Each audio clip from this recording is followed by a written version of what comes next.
Producer Chase, this is Scott Johnson on behalf of Hopkins Farm Broadcasting here in Shelbyville, Tennessee, Bedford County, about 50 miles south of Nashville, 25 miles south of Murfreesboro, and the lovely, rolling, and a little bit cloudy green hills of southern middle Tennessee. It's that time of the month where we have in here the Bedford County Mayor, Chad Graham, to talk about things going on in local county government. Good morning, Mayor. Good morning. I'm excited to be here. Excited to be here. Roger that. It's Friday. It's a great day to be in Bedford County. Of course, every day is a great day to be in Bedford County. And I think you and I, we don't just say that. We mean it. It gets better every day. Yeah, better Bedford, baby. Let's do it. Let's do it. I know, as a matter of fact, one of the first things we'll hit off talking about, and our listening audience is going to hear this several more times over the next couple of weeks, is the large, significant, very family-oriented Christmas event that's going to happen on December 3rd up here on the square in Shelbyville. That is right, and we're really excited about that. We've had events through the years. We have not had the kind of pre-planning and that this event actually has taken on, and we've had what we'd call certainly successful with several hundred people at our events that maybe didn't go through the scrutiny and the long planning that this one has. And so we've got a lot of hope that we're going to see those numbers significantly higher on the square, and there's going to be really some neat things. Obviously, you can't go wrong with Christmas, but there's going to be some special things going on that night there as well. So we'd love for everybody to come out and bring your grandbabies. I've already notified my family that doesn't live in Bedford that they will be coming to Bedford. Thou shalt be in Bedford on December the 3rd. Amen. Amen. Well, and of course, this is a great partnership. The city and the county have gotten together to help City of Shelbyville and Bedford County to sponsor this.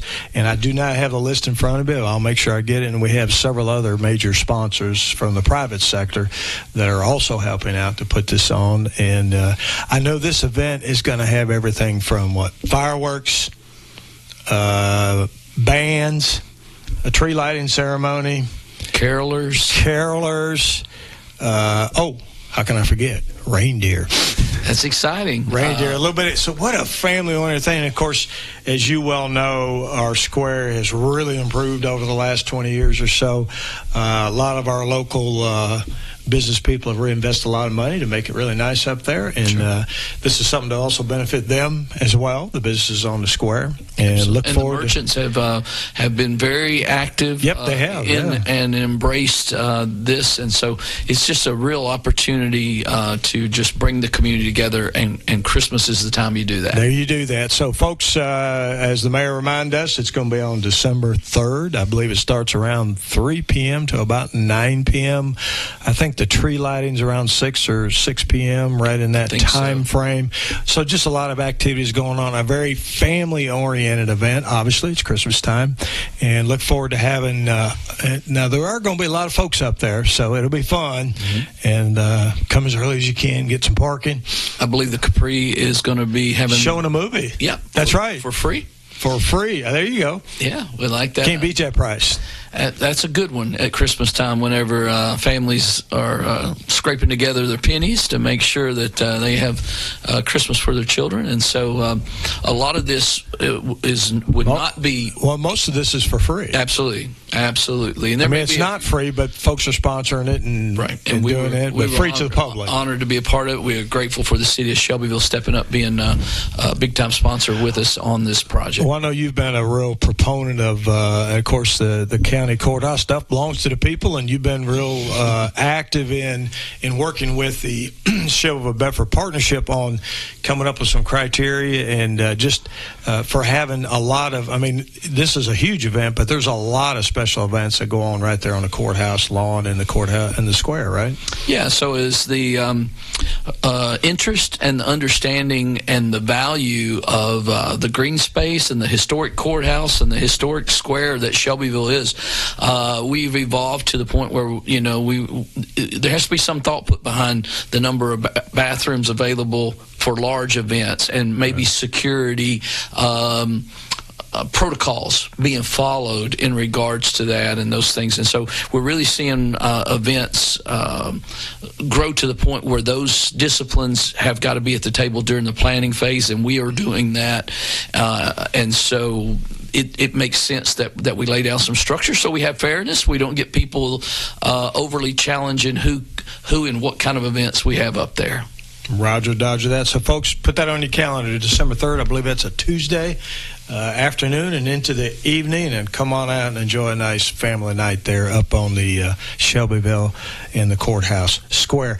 Now, I know that one of the goals that you've had in your administration is broadband and expanding folks' access to the internet. So where are we at on that as far as grants? Yeah, well, we're still in the grant. When we came into office in 2018, we wanted broadband to be a priority. I saw that as my part of infrastructure. Infrastructure, of course, a lot of things besides just broadband. But when we got started on that journey, we were over 5,000 households, you might say, in the county that did not have any form of service. And today, through the grant process and actually United Communications and Duck River and the grants that the federal had made available, we're under 1,500 homes. It is our goal to be the first fully connected rural county in Tennessee.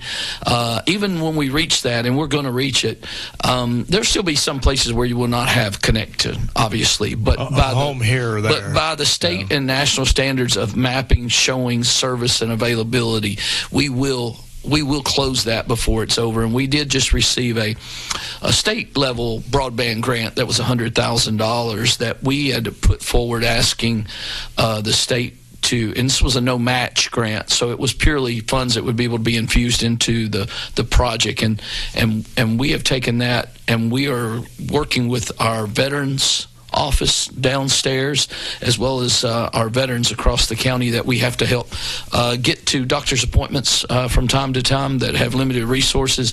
And we're going to be able to put in some technology for some telemedicine, telehealth down there, as well as some workstation access for, there's still folks that either don't have fast connection speed, and you'd have to have that for telemedicine to work for you. And then you got some folks that are just not agile enough with technology to feel comfortable to do it on their own. And so that grant's going to make a significant impact there. We're also using it at the community clinic, and I believe where they're going to put that emphasis is on the translation abilities, remote translation abilities, as well as some more telemedicine, even in the midst of what they're doing. They don't have all those specialties in-house always, but if they can touch that through a telemedicine, then that's a benefit to the community we serve. What a great program for both our veterans and our folks that need a little hand up on taking care of things. And that reminds me, and I didn't have it on my list, but I do want to thank you, Mayor, for the recognition of the veterans at the County Commission meeting Tuesday night.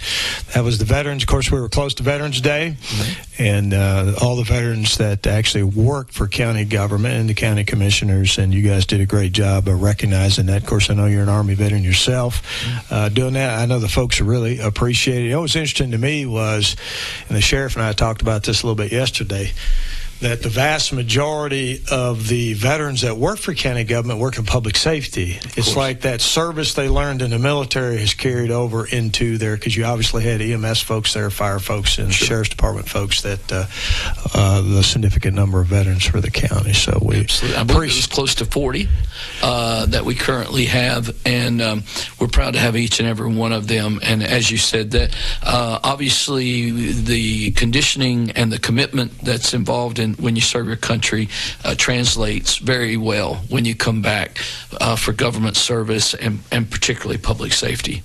Absolutely. So anyway, I appreciate that. Appreciate this grant, and also helping out with the community clinic, who does free, and those folks do a great job of they serve several thousand customers every year at that community clinic, for folks that aren't aware of the dental and medical services they provide a couple of days a week. Absolutely. And they're serving the underserved. These are people that have insurance or are working, but they're not able to actually provide or afford some of the services that they need. So we certainly want to help those that are trying to help themselves, and the community clinic model, that's what they do. Goes Good a point. long ways toward that. So, yeah, they're helping folks that are trying to help themselves. Yeah, it's not just a social program. It's something else that I noticed the other day going through their financials is they have a significant amount of grant where they do dental work for our inmates in our county jail.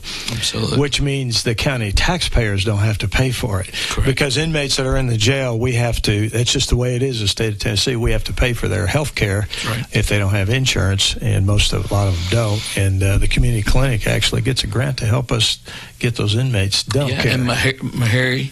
I can't forget Meharry. That's right. Teaching hospital, particularly for dental, as well as other things, and they have been a huge partner. They really have with Bedford for many years now. Back during COVID, whenever limited access was the approach. And they stayed in the fight with us to get some resources up and together for us here in the community. And I'll tell you another thing about that dental. Dental's expensive. Even people like myself that can afford to go to the dentist, I have to think about how you handle some extensive work. And so you can imagine the impact it has on these. But to think about these folks that are getting access that dental would be their last priority because of other challenges or lack of funding. Issue. It is a health issue, and it's a social issue. If you're having a lot of dental issues, particularly in your smile or in the front, that affects your employability or your psyche about where do you fit in society and interacting daily with the people. So it's bigger than just fix their teeth. It's bigger than just their physical health. It's also their social health. And so we're really excited to know that we're making a difference for these folks to get them ready to get back in the workforce. Roger that. They do a great job out there. We're putting a little plug here for the community clinic and what they do, and they get she's really good at getting a lot of grants out there to take care of business. They do. And always does well on the audits. So they're keeping track of everything out there, too, and what they need to do. So shout out to them for the great job that they do at the community clinic.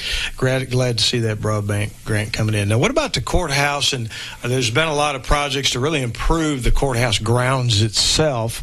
You got something else going on in that green space up there? Yeah. Well, for folks, if you don't think about it, of course, with the downtown revitalization, we were excited and promoting, and of course, the city significant really lead in most of that about the merchants up on the square. But there's been a lot of improvements, and then, of course, as you said, the courthouse, we've done renovation there that really helped ensure public access to our facilities and the ability to manage and know the meetings and the things we have.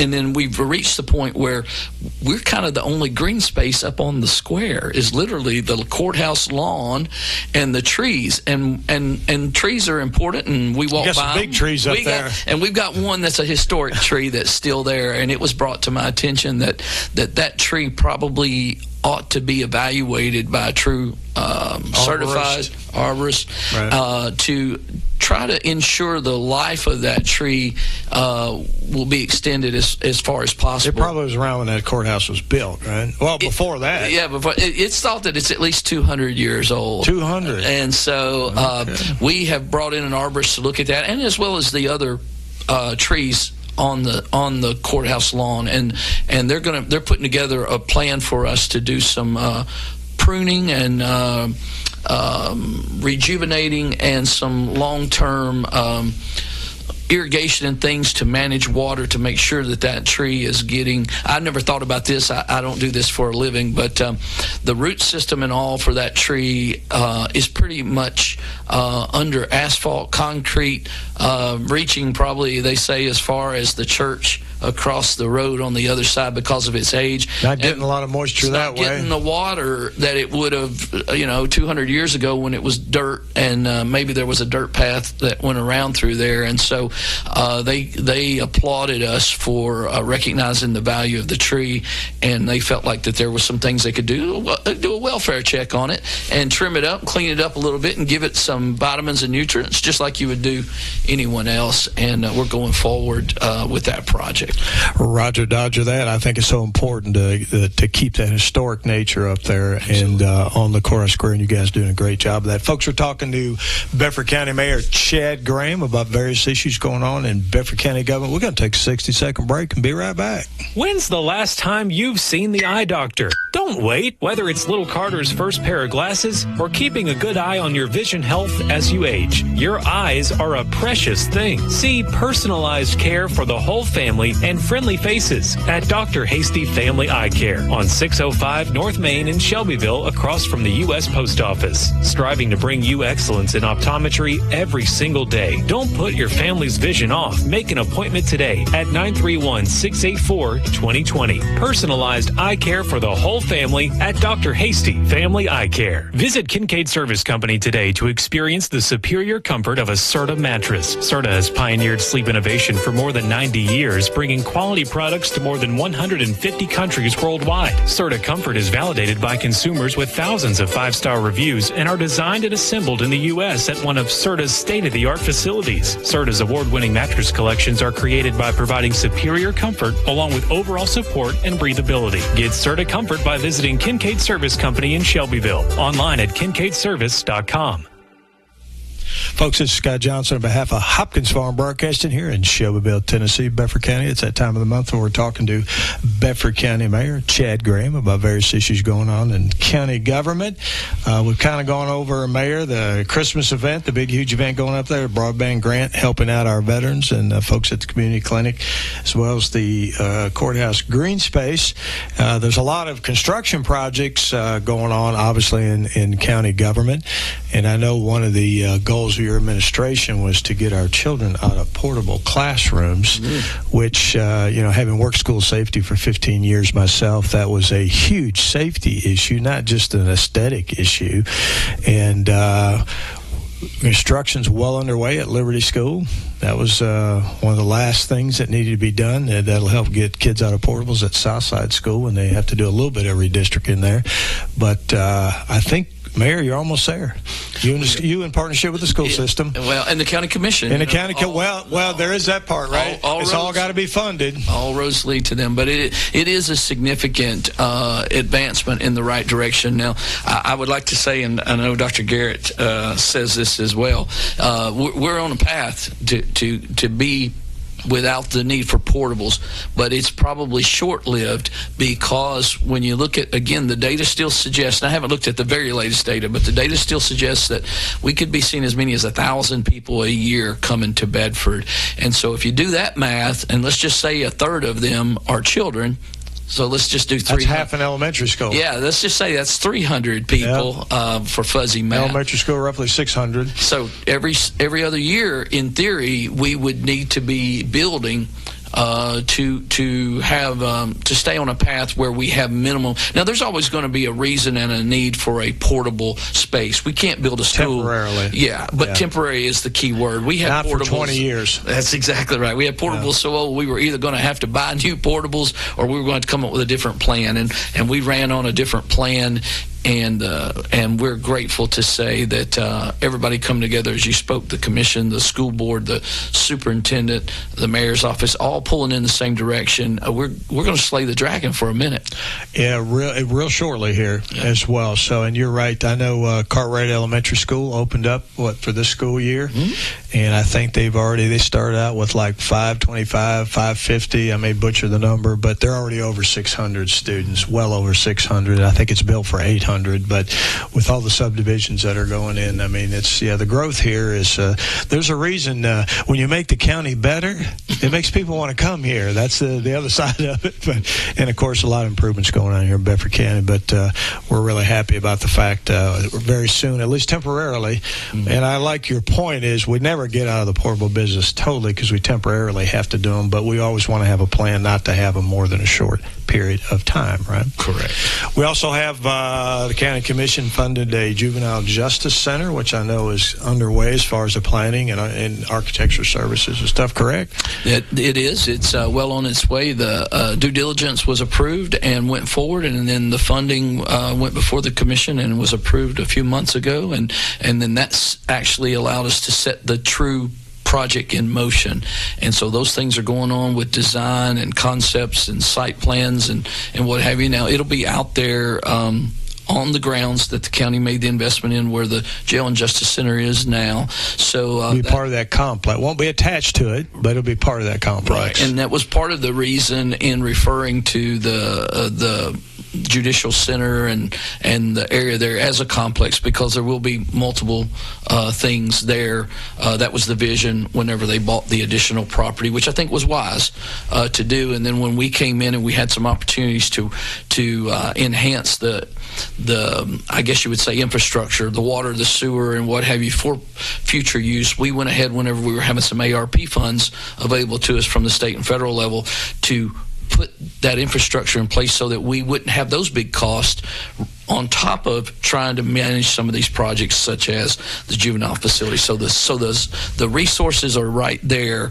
in this particular case for this project. And of course, the facility of the Juvenile Justice Center is extremely old, extremely antiquated, and is literally, I know we're maintaining it, but it's kind of falling apart.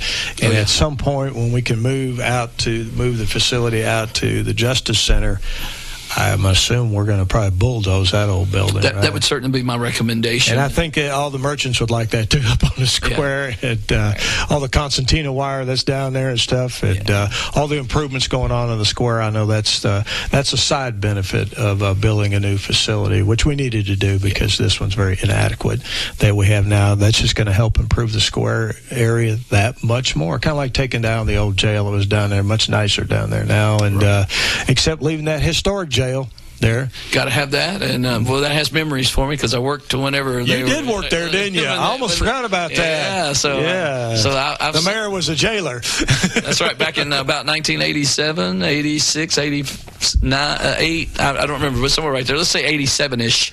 And but we are thinking, and there's been a lot of talk about if when we can finally vacate that facility totally, where the sheriff's office used to be and the juvenile's still there, that it makes a lot of sense to take that building down, because it literally is more green space, and it would create green space if that's parking, the whatever county's desire, or it could even potentially be very attractive for something that the county and the city would see interest in the future. That's going to be an attractive spot, but I do think it makes a lot of sense to at least start out with green space, enjoyable space because everything's growing. Just as we talked about, asphalt has robbed the trees of the ability for the roots to get water and what have you. So where we can be conscious of those things, and that might be an opportunity to do that and refresh that area, we want to be a part of that. Roger that. We look forward to that. I know that timeline's out a little bit, but that should happen hopefully within the next year or so, 18 months maybe. I think so, if we don't hit a major snag. Roger, dodger that. I know that one of the things, too, the soil conservation office that we have, very important in our community, especially for our farmers, doing a little addition out there as well. Yeah, and that's out there. That's a county-owned building, though, right? County-owned building. The soil conservation, though, pays some rent through some grants and what have you. And I believe that's how the building was actually built. I believe the county borrowed the money and then through the rent process was able to pay themselves back. Of course, it's been paid for since then, but they continue to have opportunities for programs that really assist the farmers and ag-oriented. And remember, we should never, ever, ever, ever abandon our ag responsibilities. And they do some tremendous work out there. I've been fortunate to go to some of their dinners and hear speakers, and there's a lot that goes into managing the soil, no matter what level of farming you might say, or just quality of place and management, because erosion is an issue. It pollutes the water.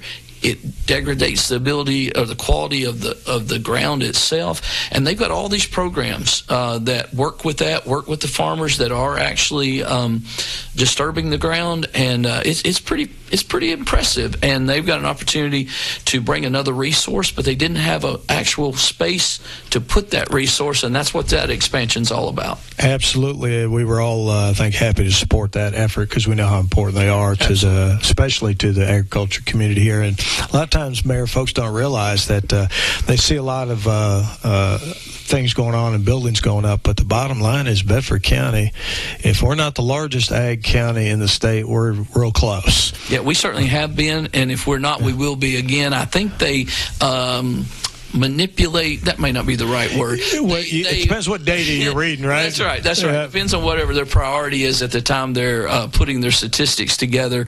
We may fall in or out by 1 or 2, but clearly we've had a strong presence. We continue to have a strong presence, and we would expect to keep that strong presence going forward. Cattle, poultry, row cropping, you name it. We got it all going on. We got here, a couple of horses around. My understanding is we do. Okay, and I will say, I'll make a mention of that too for folks that may be wanting to know, is the walking horse industry actually here at the Celebration Grounds anyway had a very, very, very good year, and we had some unfortunate hiccups with the federal government inspectors, and I'll say that publicly because we said it publicly at the Celebration, but we're and I'm all about enforcement, but we're going to see some changes here in the near future. Yeah, and that's Celebration, and of course that's your wheelhouse. So I'm just speaking, but it was really brought into focus for me on the campaign trail, and really since I've been the mayor, the importance of what the Celebration does, the horse industry, you would say, here in Bedford, because the show's 10 days. Once a year, you might say. There are other shows. It's 11 now. 11, so don't let me. Yeah. Somebody said, why didn't you say something? Yeah. Somebody said, yeah. It used to be 10. It's 11 now. And so, but what we had to expand it. What's really brought into that, though, is a lot of these horses are on the grounds of Bedford County year round, and you have trainers that are doing business. They're buying feed. They're buying hay. They're having to have tires. They're paying taxes. They're paying taxes.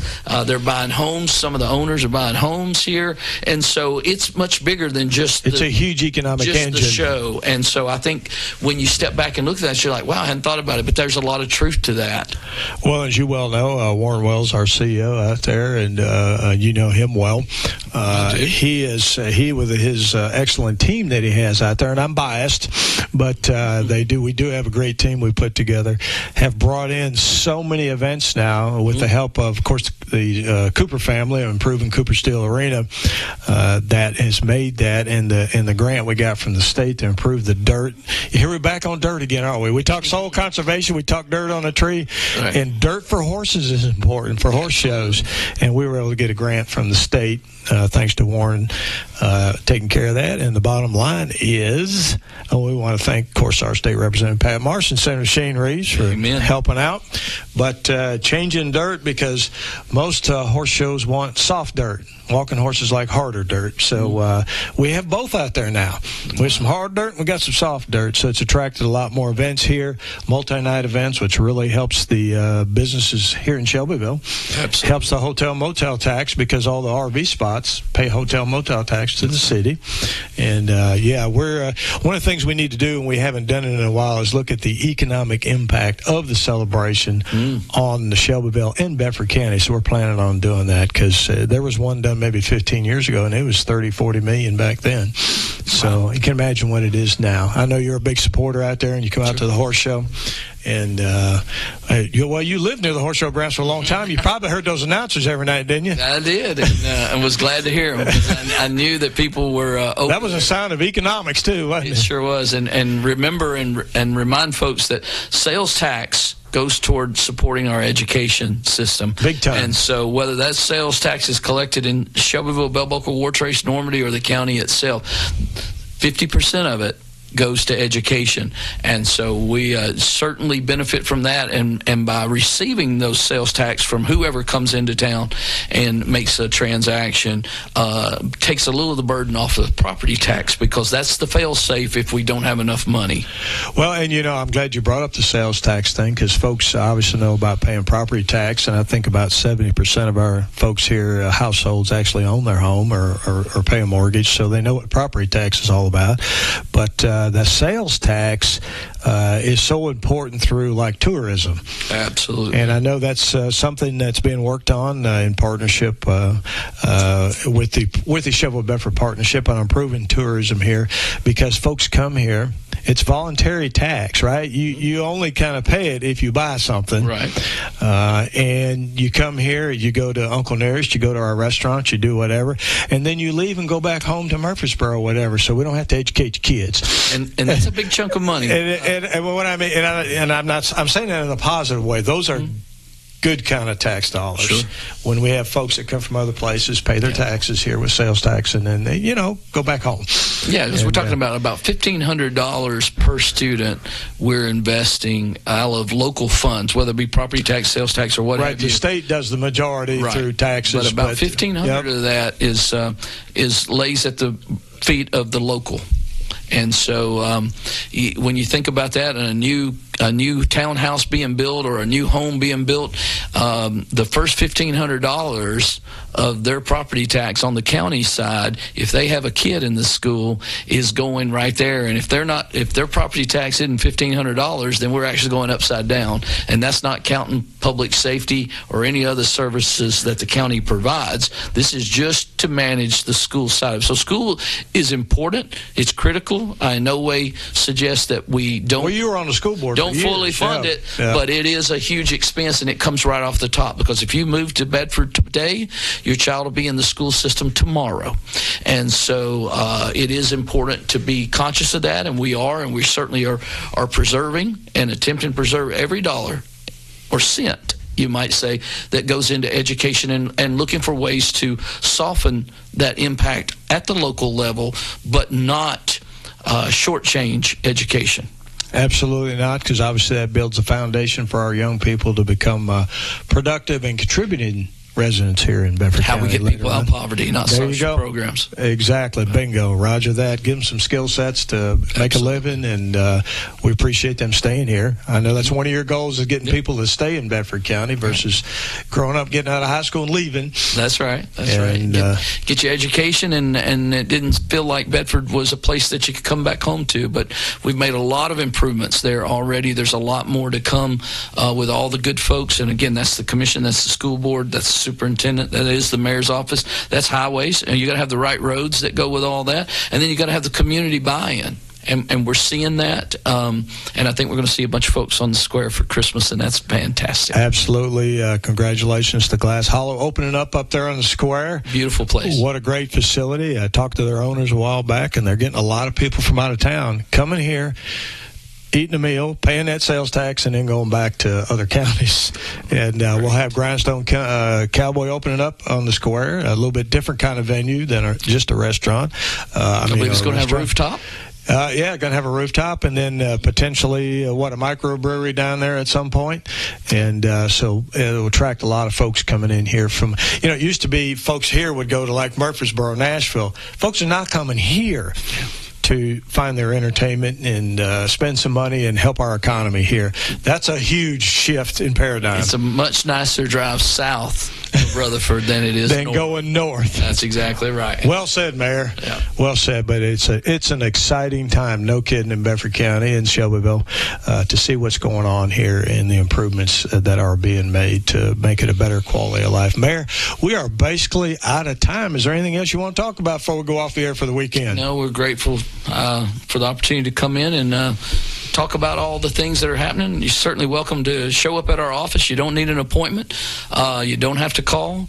I may not be here if you don't make sure, but anytime you're up in the area, stop in and see us. We'd love to hear from you. If I'm there, I'll be happy to step out and talk with you. And then if you have a particular issue, if you'll give us a heads up so we can have the right people in the room when you come, we'll see if we can't seek a solution for you.